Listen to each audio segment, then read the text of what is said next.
খুব আনন্দের ব্যাপার হচ্ছে 5ই আগস্টের পরে সকল দলের সকল ব্যক্তির বাক স্বাধীনতা ফিরে এসেছে।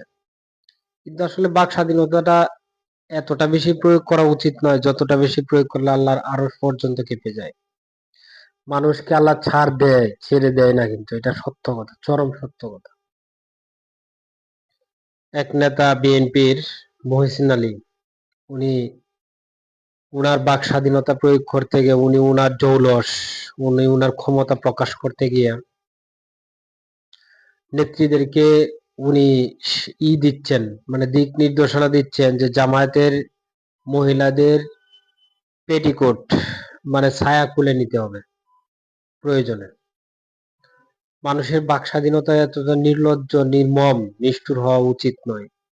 কেননা যে সমস্ত নারীদের আপনি পেটিকোট বা ছায়া খুলে নিতে চাচ্ছেন, তারা কিন্তু আপনার মা বোন।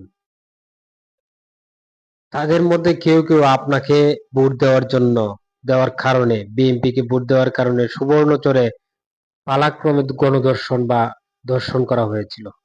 আপনারা এগুলা ভুলে যান কেন?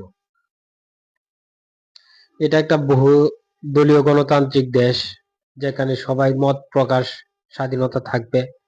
যা বিগত সরকার টুটি ধরে রেখেছিল, এটা মুক্তি হয়েছে। তার মানে এই নয় যে আপনি আপনার মত স্বাধীনতা বা বাক স্বাধীনতা প্রকাশ করতে গিয়ে যা ইচ্ছা তা বলে যাবেন। এটা কিন্তু আসলে আল্লাহর আরশ পর্যন্ত কাঁপিয়ে দেয়। এটা কিন্তু টিকবে না। আপনার বাহাদুরি কয়দিনের জন্য, আপনার বাহাদুরি কিন্তু টিকবে না।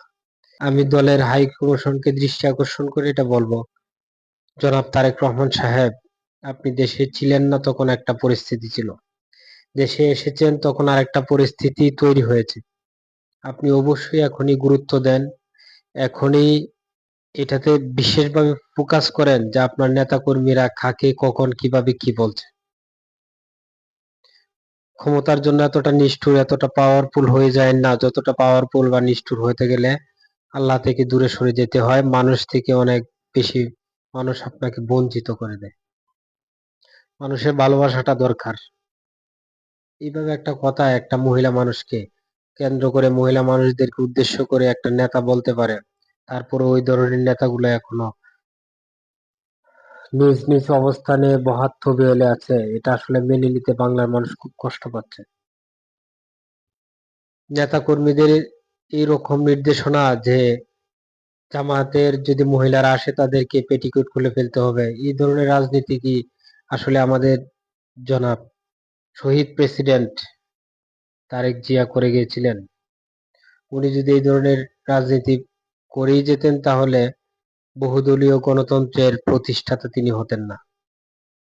মত স্বাধীনতাকে সম্মান করুন, সমর্থন দিন। আল্লাহ আপনাকে যদি নেতৃত্বস্থানীয় অবস্থানে গিয়ে বাংলাদেশের প্রধানমন্ত্রী করেন বা আপনার কপালে থাকে, তাহলে কেউ সেটা ফেরাতে পারবে না।